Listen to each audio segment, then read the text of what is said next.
Welcome guys, welcome once again to Ujjwala maths academy. आप सभी का स्वागत है दोस्तों आपके मैथ्स फ्री लेक्चर्स में। जैसे कि आप सब जानते हो कि हमारा सेट्स लेसन शुरू हो गया था और फर्स्ट दो एक्सरसाइज मतलब एक्सरसाइज 1.1 एक्सरसाइज 1.2 मैंने अलग अलग एक्सप्लेन किया और दो वीडियोस डाले। तो आज हमारी तीसरी वीडियो है और वो वेन डायग्राम पे है। आपको लगेगा कि भाई डायग्राम है मतलब कुछ तो इंस्ट्रूमेंट यूज करें निकालना है और बस हो गया, वैसे नहीं है दोस्तों।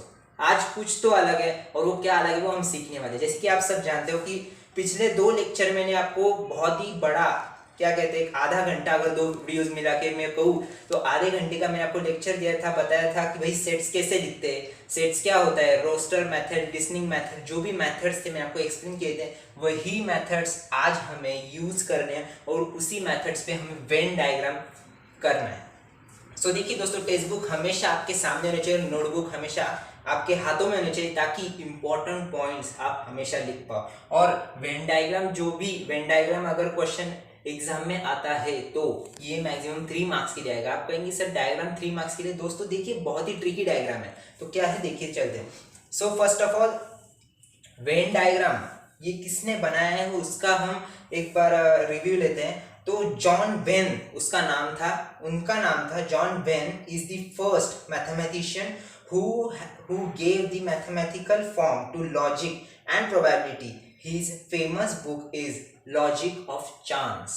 तो देखिए दोस्तों, जॉन वेन थे, वो ब्रिटिश लॉजिकियन थे और उन्होंने वेन डायग्राम क्या होता है वेन उन्होंने पहली बार मैथमेटिक्स में लाया था। तो देखिए दोस्तों वेन डायग्राम अब हमने फर्स्ट लेक्चर में सीखा था कि भाई देखिए ए 1 2 3 4 5 इसे हम क्या कहेंगे दोस्तों, कॉमा कॉमा कॉमा है तो रोस्टर मेथड।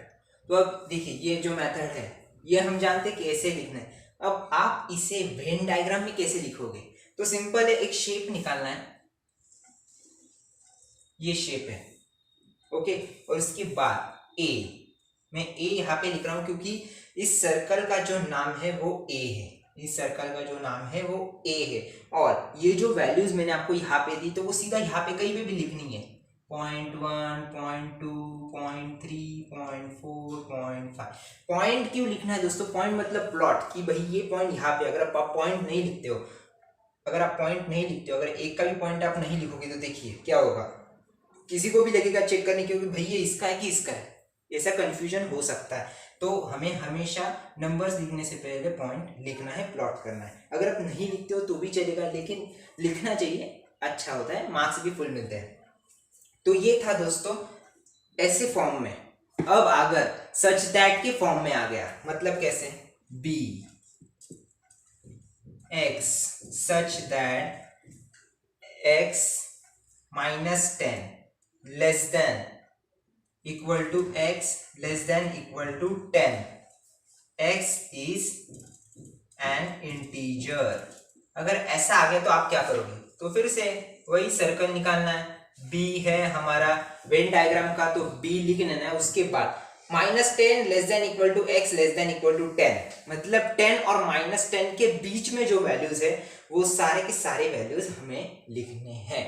तो ये वैल्यूज आपको सर्कल में लिखने और आपका आंसर आ जाएगा। उसके बाद अब ये हो गया नॉर्मली, भाई ये देखिए ये इसका आंसर, ये इसका आंसर है। अब ये नॉर्मली एक एक सेट का हो गया, सिंगल सेट। अब आगे जाके हमें दो सेट एक साथ आने वाले और दो सेट के वेन डायग्राम एक साथ ड्रॉ करने, उसे हम कहेंगे सबसेट। अब वो कैसे करते हैं मैं आपको बताता हूं। सो देखिए दोस्तों, अब हमारा टॉपिक है सबसेट्स। तो सबसेट्स यहाँ पे देखिए मैं पढ़ रहा हूं, if A and B are two given sets, मतलब देखिए ए और बी ये दो सेट अगर दिए हैं और is also an element of a set है, then B is a subset of A. मतलब बी में जितने भी एलिमेंट्स हो वो सारे के सारे एलिमेंट्स अगर ए में भी अवेलेबल है, सारे के सारे, एक भी ऐसा नहीं कि जो नहीं है, सारे के सारे एलिमेंट्स अगर ए में अवेलेबल हो तो बी सबसेट है ए का। अब ये हो गया सेंटेंस फॉर्म में। अब हम इसे मैथमेटिकल फॉर्म में कैसे लिखेंगे, तो देखिए दोस्तों मैथमेटिकल फॉर्म ऐसा है, B is a subset of A, एक उल्टा सी लिखना है और उसके नीचे डैश मारनी है, तो B is a subset of A. तो ये मैथमेटिकल फॉर्म में लिखना और एग्जाम में ऐसे ही आएगा। तो अब अगर फॉर एन एग्जाम्पल मैं मेरे मन से एग्जाम्पल लेता हूँ 1 2 3 4 5 6 7 और B 2 3 4। अब देखिए दोस्तों यहाँ पे 2 3 4 जो है वो तीनों के तीनों एलिमेंट्स यहाँ पे भी अवेलेबल है। मतलब क्या कि B is a subset of A। ये वैल्यू, ये जो हमारा सेंटेंस है वो ट्रू है। लेकिन अब इसका आप वेन डायग्राम कैसे निकालोगे? अब अगर एग्जाम में आ गया show it in a Venn diagram, तो वेन डायग्राम कैसे करना है दोस्तों? वेन डायग्राम तो एक सर्कल निकालना है बड़ा वाला, बड़े सर्कल में A की वैल्यू लिखनी है, बड़े सर्कल में A की वैल्यूज लिखनी है और उसके बीच में एक छोटा सा सर्कल निकालना है, यहाँ वहां पे बीच में B लिख देना है। अब वैल्यूज क्या लिखोगे? अगर 2 3 4 ये अगर कॉमन वैल्यूज है तो आप यहाँ पे 2 3 4 लिखना है और ऊपर जो A की वैल्यूज है 2 3 4 को छोड़ के जितने भी वैल्यूज है वो यहाँ पे लिख देना है। मतलब 1 5 6 7। अब आप कहेंगे सर 2 3 4 आपने यहाँ पे भी क्यों नहीं लिखा A में? क्योंकि A में भी 2 3 4 है। क्यों, मैं आपको बताता हूँ। क्योंकि देखिए 2 3 4 कॉमन है तो कॉमन बार बार लिखने की जरूरत नहीं, और हमने अब भी बताया कि B is a subset of A, मतलब ये एलिमेंट्स इसमें भी अवेलेबल है। ये डायग्राम ऐसा शो करता है। अब यहाँ पे मैं पॉइंट्स नहीं लिख रहा हूँ क्योंकि अगर लिखते हो तो भी कोई प्रॉब्लम नहीं, अगर नहीं लिखा तो भी चलेगा। तो ये है सबसेट, ये है सबसेट। अब आगे हमारा टॉपिक है दोस्तों universal set. What is mean by universal set? हम चलिए देखते हैं। सो देखिए दोस्तों, अब यूनिवर्सल सेट्स, तो यूनिवर्सल सेट मतलब सबसे बड़ा। अब हमने सीखा subset of A, subset of B, जो हमने सबसेट सीखे उनसे भी बड़ा होता है यूनिवर्सल सेट। और यूनिवर्सल सेट हमेशा यू से ही आता है 99%। अगर एग्जाम्पल में दिया हो, वो कैसे हम एग्जाम्पल में देखने वाले। अब लेकिन यहाँ पे देखिएगा एग्जाम्पल नंबर 2 दिया है।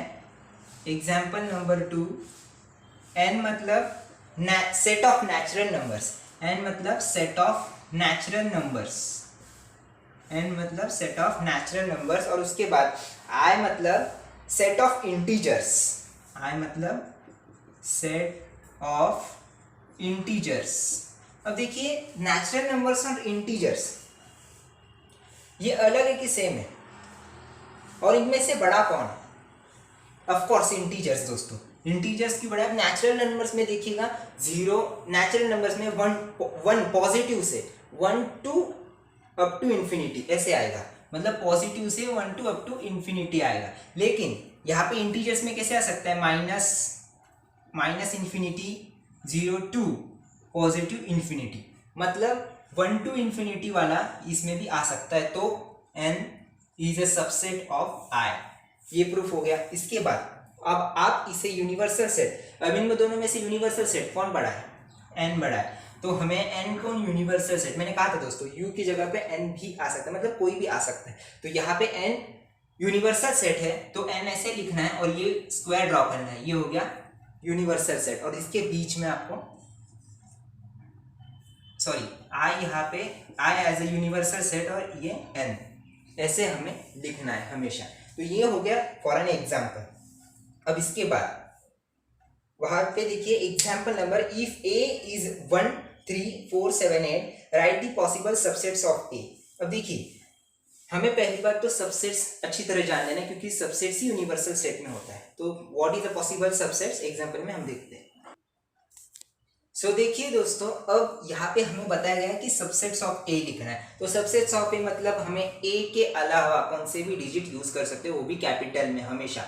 तो देखिए दोस्तों, A की जगह पे आप सबसेट कैसे निकालोगे? ये 2 इसमें डाल दीजिए, ये 3 डाल दीजिए, ये 2 डाल दीजिए, ये 3 डाल दीजिए, मतलब कौन से भी नंबर्स डिवाइड करके हमें अलग अलग सेट्स बनाने हैं। और जब आप जानते हो सेट्स मतलब क्या, तो अलग अलग सेट्स बनाते हो, वो हो गए इसके सबसेट्स। फॉर एन एग्जाम्पल देखिए S इक्वल टू 1 3 4 हो गया सबसेट। मतलब ऐसे ही हमें लिखना है पॉसिबल सबसेट्स, मतलब कितने सबसेट्स आ सकते हैं। तो ये हो गया बहुत ही सिंपल एग्जाम्पल। अब सबसेट्स हो गया। अब यूनिवर्सल सेट्स, तो यूनिवर्सल सेट मैंने कहा आपको कि सबसे बड़ा होता है ऐसा वैसा। तो अब यूनिवर्सल सेट के एग्जाम्पल कैसे आते हैं, अगर आपको सबसेट समझ गए इसके बाद हम वही लेने वाले हैं।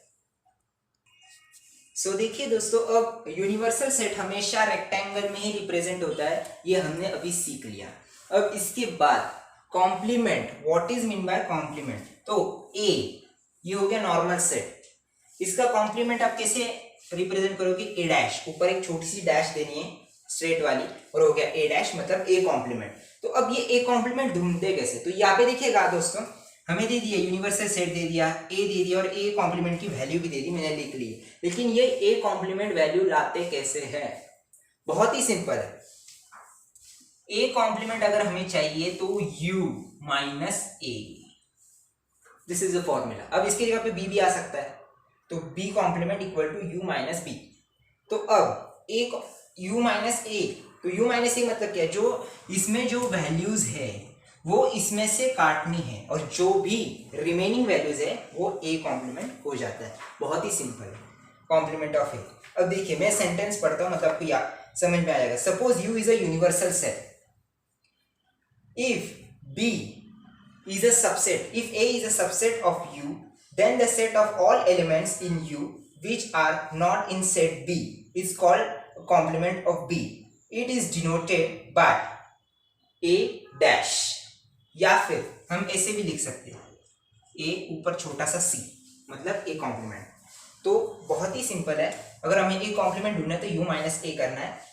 इसमें जो वैल्यूज, इसकी जो वैल्यूज है वो इसमें है, ये इसका सबसेट है, लेकिन पूरी वैल्यूज नहीं है। जो वैल्यूज नहीं होती है उसे हम कॉम्प्लीमेंट कहते हैं, और यही ये कॉम्प्लीमेंट है। A complement equal to 13579। बहुत ही सिंपल है। तो ये हो गया दोस्तों यूनिवर्सल वेन डायग्राम कॉम्प्लीमेंट। तो अब एक्सरसाइज की ओर चलते हैं कि what is in the exercise. So देखिए दोस्तों, अब एक्सरसाइज 1.3 उसमें से दो इंपॉर्टेंट सम है। पहली बात तो क्वेश्चन नंबर 3 और क्वेश्चन नंबर 5। तो पहले हम क्वेश्चन नंबर 5 पढ़ेंगे, क्योंकि हमने सबसे पहले वेन डायग्राम कैसी ड्रॉ करनी वो सीखा, उसके बाद कॉम्प्लीमेंट सीखा। तो कॉम्प्लीमेंट बाद में, पहले वेन डायग्राम। तो देखिए पहले हमें दिया है right a subsets relation between the sets. तो P is the set of all residents in Pune, M is the set of all residents in Madhya Pradesh, I is the set of all residents in Indore, and B is the set of all residents in India, H is the set of all residents in Maharashtra. Which can be universal set for the above sets? तो देखिए पहला question था P is a set of, अब देखिए यहाँ पे मध्य प्रदेश मतलब M, P मतलब पुणे, उसके बाद I मतलब इंदौर, M मतलब महाराष्ट्र, और उसके बाद B यानी इंडिया, B यानी इंडिया। तो देखिए यहाँ पे हमें क्या करना है, रिलेशन बिटवीन दी सेट्स। अब देखिए M P M का सबसेट है। क्या है? P M का सबसेट है, क्योंकि पुणे महाराष्ट्र में है, महाराष्ट्र पुणे में नहीं है, पुणे महाराष्ट्र में, इसलिए P is a subset of M। उसके बाद Indore is a subset of MP Madhya Pradesh, ये वाला। और ये सारे के सारे जो चारों है ये इंडिया के सबसेट से, यानी B के ये सारे सबसेट है, क्योंकि इंडिया में MP आता है, महाराष्ट्र भी आता है, इंदौर आता है, पुणे आता है। तो बहुत ही सिंपल था। उसके बाद क्वेश्चन नंबर 2 है which can be the universal set। Of course जो बड़ा है, तो इंडिया सबसे बड़ा है, तो इंडिया ही हमारा यूनिवर्सल सेट है, इंडिया ही हमारा यूनिवर्सल सेट है। बहुत ही सिंपल था। उसके बाद आता है क्वेश्चन नंबर 3। तो क्वेश्चन नंबर 3 क्या है एग्जैक्ट मैं आपको बताता हूँ। सो देखिए दोस्तों, बहुत ही इंपॉर्टेंट सम क्वेश्चन नंबर 3। इसमें हमें दो आंसर निकालना है। पहला है वेन डायग्राम, दूसरा है P complement of complement equal to P। तो यहाँ पे पहला है वेन डायग्राम। तो अब वेन डायग्राम में हमें क्या दिखाना है, U P and P complement. तो ऑफ कोर्स यूनिवर्सल सेट सबसे बड़ा है, तो U ऊपर आएगा। अब आप जानते हो कि P कॉम्प्लीमेंट कैसे निकालते हैं, जो वैल्यूज इसमें है वही P कॉम्प्लीमेंट है। P कॉम्प्लीमेंट में क्या है, एक्सेप्ट 1 3 7 10 ये सारे वैल्यूज आएंगे। 2 आएगा, 8 9 11 12 ये सारे वैल्यूज यहाँ पे आएंगे। 2 8 9 11 12 ये वैल्यूज आ गए। तो उसके बाद यहाँ पे क्या आएगा दोस्तों, एक सर्कल लेना है, यहाँ पे लिखना है P कॉम्प्लीमेंट, ओके। और यहाँ पे अलग से एक P लिखना है, क्योंकि जो इसमें है वो इसमें नहीं है, जो इसमें है वो इसमें नहीं, इसलिए दोनों अलग आ जाएंगे। P complement P complement colon P अलग, और यूनिवर्सल सेट सबसे बड़ा वो अलग। तो ये हो गया वेन डायग्राम हमारा ऐसा कुछ स्ट्रक्चर आएगा। इसके बाद P complement of complement equal to P हमें वेरीफाई करना है। क्या ऐसा होता है? बिल्कुल दोस्तों, अगर मैंने एक बार कॉम्प्लीमेंट किया, अब इस कॉम्प्लीमेंट के बारे में भूल जाइए, सिर्फ एक ही बार हम कॉम्प्लीमेंट करते हैं तो हमारी वैल्यू हो जाएगी ये हमारी वैल्यू हो जाएगी। इसको वापस से मैं कॉम्प्लीमेंट करूंगा तो क्या आएगा दोस्तों? ये वैल्यू आ जाएगी। तो वेरिफिकेशन में P complement of complement equal to P is verified and it is true. तो ये था दोस्तों आज के लेक्चर में इतना ही। कल हम फिर से नए लेक्चर के साथ ऑपरेशंस ऑन सेट्स इसके साथ मिलेंगे। और दोस्तों प्लीज अगर आपको कोई भी पर्सनल डाउट हो तो प्लीज टेलीग्राम चैनल पे ज्वाइन हो जाइए, आपके सारे डाउट्स क्लियर हो जाएंगे। कमेंट जरूर कीजिएगा ताकि मुझे समझ में आएगा कि आप पढ़ रहे हो। उसके बाद इंपॉर्टेंटली अपने दोस्तों में शेयर कीजिए, बताइए उनको जरूर, क्योंकि मैथ्स के फ्री लेक्चर चालू हो गए। और शेयर कीजिए, उनको भी नॉलेज मिलेगा, नॉलेज बांटने से बढ़ता है। और फाइनली चैनल को लाइक कीजिए, सब्सक्राइब कीजिए ताकि सबसे पहले नए नोटिफिकेशन आपको मिल सके। Thank you for watching. Stay home, stay safe. जय Hind. Like the channel, subscribe the channel and press bell icon for getting further notifications.